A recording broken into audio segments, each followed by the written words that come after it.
Racecourse மைதானத்தில் சீரமைக்கப்பட்டுள்ள சர்வதேச hockey அரங்கை துணை முதல்வர் உதயநிதி ஸ்டாலின் திறந்து வைத்துள்ளார். அந்த காட்சிகளை பார்ப்போம்.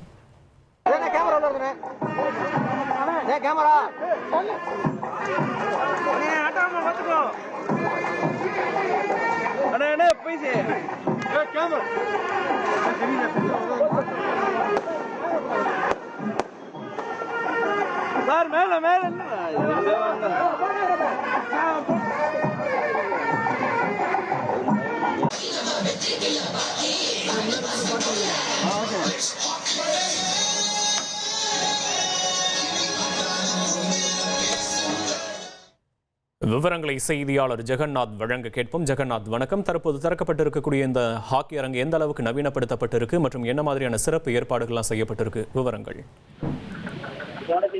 வணக்கம்.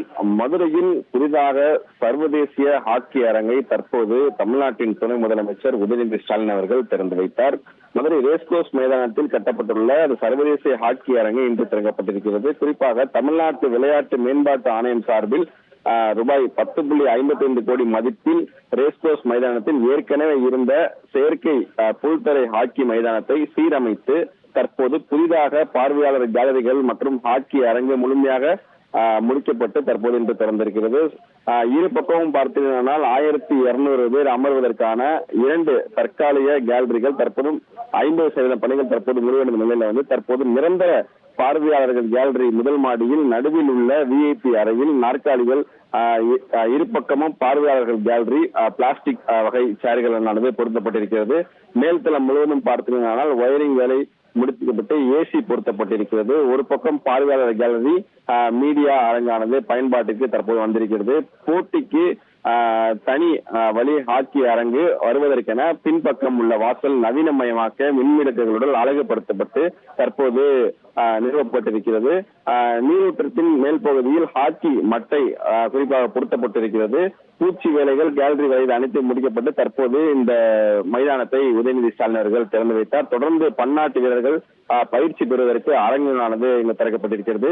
போட்டி தொடங்கும் வரை வீரர்கள் பயிற்சி அரங்கில் பயிற்சி விளையாட்டில் ஈடுபடுவார்கள் என்று தெரியப்படுத்தியிருக்கிறார்கள். தற்காலிக கேலரி பணிகள் இன்னும் சில நாட்கள் தொடரும் என்று தெரியப்பட்ட நிலையில மதுரையில் ABE பிரிவுகள் கீழ் ஜெர்மனி, கனடா, தென்னாப்பிரிக்கா, Ireland, Spain, Belgium, Egypt, Namibia, Netherlands, Malaysia, Finland, Australia ஆகிய நாடுகள் விளையாடுவதற்கான வீரர்கள், அவர்களுக்கான மசாஜ் செய்வோர் அனைவரும் பார்த்தீங்கன்னா உணவு நிபுணர்கள், பயிற்சியாளர்கள், அணி மேலாளர்கள் உட்பட்ட 25 அடங்கிய குழுவினர் தற்போது மதுரை விமான நிலையத்தில் வருகை தந்திருக்கிறார்கள். அவர்கள் தற்போது பாரம்பரிய முறைப்படியானது மாலை அறிவித்து அவர்கள் மரியாதை செலுத்தப்பட்டு தற்போது இந்த விளையாட்டு அரங்கில் அவர்கள் மரியாதை செலுத்தப்பட்டிருக்கிறது குறிப்பிடத்தக்கது.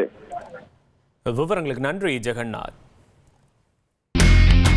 இனி செல்லும் இடமெல்லாம் செய்தி. தந்தை டிவியின் வாட்ஸ்அப் சேனலை ஃபாலோ பண்ணினா செல்ல இருக்கும் இடமெல்லாம் செய்தி. இதோ QR கோட் இப்பவே ஸ்கேன் பண்ணுங்க, ஃபாலோ பண்ணுங்க.